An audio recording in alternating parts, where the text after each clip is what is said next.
Hello everyone, welcome back to knowledge for future study channel. इस वीडियो में हम solid waste management environmental engineering का ये टॉपिक है, इसको डिस्कस करेंगे। इससे पहले वाली वीडियो में हमने सॉलिड वेस्ट क्या होता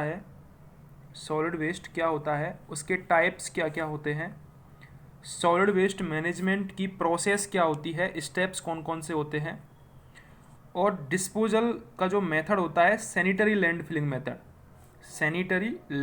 मेथड, ये हम डिस्कस कर चुके हैं पहले वाली वीडियोज़ में। ठीक है, प्रोसेस में हमने सॉलिड वेस्ट मैनेजमेंट की प्रोसेस क्या होती है, जनरेशन होता है म्युनिसिपल सॉलिड वेस्ट का, उसके बाद कलेक्शन और हैंडलिंग होती है, फिर उसके बाद ट्रांसपोर्टेशन होता है डिस्पोजल साइट पर, उसके बाद रीयूज रिसाइकल, एनर्जी प्रोडक्शन में भी नॉन रिसाइकिलेबल मैटर से एनर्जी प्रोडक्शन कर सकते हैं हम, हीट और इलेक्ट्रिसिटी। इसके बाद डिस्पोजल ऑफ सॉलिड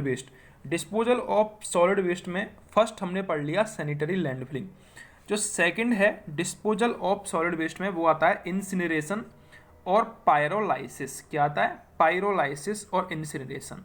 ये दो हम काम में लेते हैं process disposal of solid waste में। ठीक है, अब हम इसमें देखते हैं सैनिटरी लैंड फिलिंग के बाद इंसिनरेशन। इंसिनरेशन क्या होता है? It is a process in which carbon, hydrogen and other elements in the waste mix with oxygen in the combustion zone and generates heat. This reaction is called oxidation. क्या होता है? Carbon, hydrogen और जो other element present होते हैं waste में, उनको हम ऑक्सीजन के साथ मिक्स कर देते हैं और कंब्यूशन जोन में मिक्स करते हैं। कंब्यूशन जोन में हीट जनरेट होती है और इस रिएक्शन को बोला जाता है ऑक्सीडेशन। क्या बोला जाता है? ऑक्सीडेशन। ठीक है, for complete oxidation the waste must be mixed with appropriate volume of air. Complete oxidation के लिए एप्रोप्रिएट एयर मिलती रहनी चाहिए। ठीक है, approx 5000 kilogram of air is required for each ton of solid waste burn.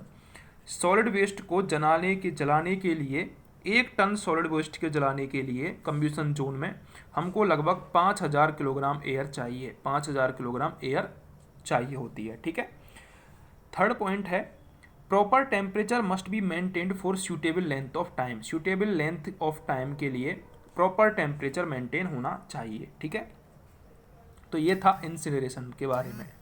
Incineration एक process होती है जिसमें ऑक्सीजन और एयर की सप्लाई करते हैं कंब्यूशन जोन में। कंब्यूशन जोन का मतलब है बर्निंग जोन। ठीक है, उसमें हम क्या करते हैं? सॉलिड वेस्ट को बर्न करते हैं और इसी प्रोसेस को ऑक्सीडेशन भी बोला जाता है। ठीक है, तो यह है इंसिनरेशन। इसके बाद incineration and thermal pyrolysis, burning of refuse at high temperature in furnaces. ये होती है इंसिनरेशन, यानी कि भट्टियों में रिफ्यूज यानी कि solid waste, dry solid waste, उसको बर्न करना, जलाना, वो होता है इंसिनरेशन।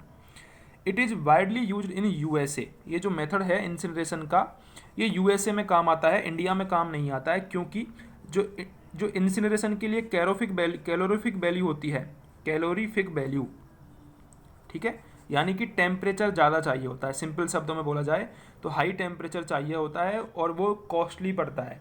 इंडिया में इतना कॉस्टली हम मेथड काम में नहीं लेते हैं, ये जनरली यूएसए में काम में आता है, हाई टेम्परेचर पर वर्क करता है इसलिए। ठीक है, only combustible matter are burnt.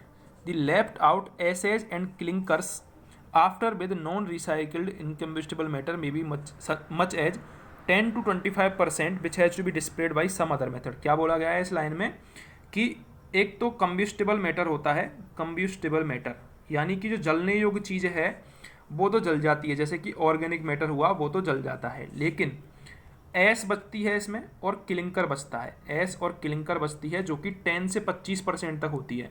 फिर इसको क्या किया जाता है? अदर मेथड से डिस्पोज करना पड़ता है, ये इसमें बोला गया है। The heat produced during burning of refuse is used in term of steam power. जो हीट प्रोड्यूस होती है इंसिनरेशन में, उसको हम स्टीम पावर में काम में ले सकते हैं। स्टीम पावर में काम में ले सकते हैं, यानी कि उससे इलेक्ट्रिसिटी जनरेट कर सकते हैं हम, जो हीट प्रोड्यूस होती है इंसिनरेशन में। Large size incinerators are called destructors. जो लार्ज साइज इंसिनरेटर्स होते हैं उसको डेस्ट्रक्टर्स बोला जाता है। क्या बोला जाता है? डेस्ट्रक्टर्स बोला जाता है। The minimum temperature in the combustion chamber should be sufficient greater than 670 degree celsius, यानी कि लगभग 700 डिग्री सेल्सियस का टेम्परेचर हम इंसिनरेटर्स में लेके चलते हैं। If steam is to be generated a temperature of about 1000 degree celsius is required to be produce in combustion chamber, यानी कि यदि हमको स्टीम पावर बनानी है, इलेक्ट्रिसिटी बनानी है स्टीम पावर से, तो हमको कम्बशन चैम्बर में लगभग 1000 डिग्री सेल्सियस का टेम्परेचर रखना होगा। डिसएडवांटेज क्या है इसका? कॉस्टली पड़ता है और स्मोक, ऑडर और एस इसमें प्रोड्यूस होती है। ठीक है, अब आगे यही देखेंगे कि इंसिनरेशन के ऑब्जेक्टिव क्या क्या हैं। ऑब्जेक्टिव ऑफ इंसिनरेशन, इंसिनरेशन का मतलब बर्निंग ऑफ सॉलिड वेस्ट इन फर्नेसेज। सबसे पहला जो ऑब्जेक्टिव है वो है वॉल्यूम रिडक्शन। लगभग 1/10 जो वॉल्यूम है वो रिड्यूस हो जाता है। To combust SW to reduce their volume to 1/10 without producing offensive gases and ash, ये है इसका first objective. Volume reduction depends upon the MSW composition. General volume reduction is 90% and weight 75%। Incineration से हम generally wait को 75% तक reduce कर सकते हैं और वॉल्यूम को 90% तक रिड्यूस कर सकते हैं। पहला ऑब्जेक्टिव क्या है इंसिनरेशन का? Volume reduction. सेकंड है stabilization of waste. Second objective है to output from incinerators is more inert than input due to oxidation of organic components of waste stream. ठीक है, वेस्ट का ऑक्सीडेशन करके उसको स्टेबलाइज किया जाता है इंसिनरेटर में, ये दूसरा ऑब्जेक्टिव है। थर्ड ऑब्जेक्टिव है इसका recovery of energy from waste. Energy recovered from burning of waste is use to generate steam.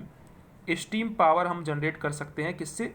जो हीट प्रोड्यूस होती है इंसिनरेटर में, जो कि 1000 डिग्री सेल्सियस जब टेम्परेचर करते हैं तब प्रोड्यूस होती है, तो उससे हम इलेक्ट्रिसिटी जनरेट कर सकते हैं, और जो कि क्या है? रिकवरी ऑफ एनर्जी है। Combined heat and power plants increase the efficiency of energy recovery by producing electricity as well as residual heat को यूटिलाइज भी कर सकते हैं हम। ये फॉसिल फ्यूल की डिमांड है उसको रिड्यूस कर सकता है। फॉसिल फ्यूल यानी कि कोल, पेट्रोलियम, इनकी डिमांड को रिड्यूस कर सकता है। फोर्थ है इसका objective sterilization of waste, important for incineration of clinical and biomedical waste. It ensures pathogen destruction prior to final disposal. Incineration हम जब करते हैं, जब हम सॉलिड वेस्ट को जलाते हैं, तो उसमें जो पैथोजन यानी कि हानिकारक तत्व जो मौजूद होते हैं जिनसे हेल्थ पर इफेक्ट पड़ सकता है, वो उनका स्टरलाइजेशन हो सकता है। स्टरलाइजेशन एक प्रोसेस है जो कि वेस्ट वाटर ट्रीटमेंट में काम में आती है, वो वहाँ पर पढ़ेंगे हम। स्टरलाइजेशन का मोटा मोटा मतलब है पैथोजन कम हो जाते हैं, पैथोजन मर जाते हैं। स्टरलाइजेशन हम क्लोरीनेशन में पढ़ते हैं, ठीक है, क्लोरीनेशन में, ठीक है। तो पैथोजन खत्म हो जाते हैं इंसिनरेशन से, जलाने से। अब हम देखते हैं disadvantage of incineration. Fly ash is the incinerator ash carried along in the combustion air stream. So air pollution control devices are installed to remove fly ash and potentially harmful gaseous contaminants. यानी कि जब हम solid waste को जलाते हैं तो उससे एक तो बनता है फ्लाई एश, ठीक है, दूसरा गैस बनती हैं जो कि हानिकारक होती हैं। उनको रिमूव करने के लिए, रिड्यूस करने के लिए हमको एयर पोल्यूशन कंट्रोल डिवाइस लगानी पड़ती हैं, जो कि कॉस्ट को इंक्रीज कर देती हैं, ठीक है। Installation of air pollution control equipment make the process expensive. मैंने आपको बताया था कॉस्ट बढ़ जाती है, ठीक है। These equipments are located after the furnace and before the stack, ठीक है।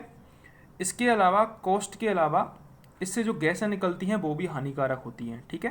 तो ये इसके डिसएडवांटेज हैं इंसिनरेशन के। अब हम देखते हैं पायरोलाइसिस। मैंने सेकेंड प्रोसेस बताई थी, pyrolysis. Pyrolysis is a thermochemical decomposition of organic material at elevated temperature in the absence of oxygen. जो हम इंसिनरेशन कर रहे थे वो ऑक्सीजन की प्रेजेंस में कर रहे थे, ठीक है। लेकिन यहाँ पर क्या करते हैं, इसमें हम एब्सेंस ऑफ ऑक्सीजन में डिकम्पोजिशन करते हैं ऑर्गेनिक मटेरियल का, thermochemical decomposition. It involves the simultaneous changes of chemical composition and physical phase and is irreversible. Pyrolysis is a type of thermolysis and is most commonly observed in inorganic materials. Exposure to high temperature पर pyrolysis में हम क्या करते हैं, organic materials को decompose करते हैं। Upon heating in an oxygen free atmosphere most of the organic substances can be split through a combination of thermal cracking and condensation. यानी कि थर्मल क्रैकिंग और कंडेंसेशन होता है ऑर्गेनिक मैटर का, और गैसियस, लिक्विड और सॉलिड, इन 3 fractions में जो ऑर्गेनिक मैटर है वो टूट जाता है। ठीक है, इस प्रोसेस को हम पायरोलाइसिस बोलते हैं या फिर थर्मल पायरोलाइसिस बोलते हैं। जो ऑर्गेनिक मैटर है उसकी थर्मल क्रैकिंग होती है, कंडेंसेशन होता है। ऑक्सीजन फ्री एटमॉस्फेयर का मतलब है ऑक्सीजन प्रेजेंस नहीं होती है। इस मेथड को हम डिस्ट्रक्टिव डिस्टिलेशन भी बोलते हैं। क्या बोलते हैं? Destructive distillation. ठीक है, ये भी बोला जाता है पायरोलाइसिस को। When the organic solid waste is pyrolyzed, the following 3 types of products are produced at different stages। कौन कौन से प्रोडक्ट्स होते हैं? एक gas stream primary contains hydrogen, methane, CO CO2। पहली बात तो hydrogen, methane, CO CO2 gas बनती है। लिक्विड बनता है, लिक्विड में क्या क्या बन सकता है? टार बनता है और ऑयल बन सकता है। ठीक है, ये यहाँ पर इंपॉर्टेंट क्वेश्चन है, पूछा जाता है टार किससे बनता है? डिस्ट्रक्टिव डिस्टिलेशन से बनता है। ये क्वेश्चन पूछा जाता है एग्जाम में। टार किससे बनता है? डिस्ट्रक्टिव डिस्टिलेशन से। इस solid fraction consisting charcoal like product, यानी कि 3 टाइप के प्रोडक्ट बनते हैं पायरोलाइसिस में। एक तो बनती है गैस, गैस में कौन कौन सी बनती है? हाइड्रोजन, कार्बन डाइऑक्साइड, CO2 और मैथेन। लिक्विड में बनता है टार और ऑयल। ठीक है, और सॉलिड में क्या बनता है? सॉलिड में बनता है चारकोल। तो ये पायरोलाइसिस प्रोसेस में 3 चीज़ें होती हैं। जो ऑर्गेनिक मैटर है वो 3 फॉर्म में चेंज हो जाता है, 3 फ्रैक्शंस में चेंज हो जाता है। तो ये था पायरोलाइसिस। डिस्पोजल के 2 मेथड हमने इस वीडियो में डिस्कस किए, इंसिनरेशन और थर्मल पायरोलाइसिस। अगर आपको वीडियो हेल्पफुल लगी हो तो चैनल को सब्सक्राइब जरूर कर दें, बेल आइकन को जरूर दबाएं।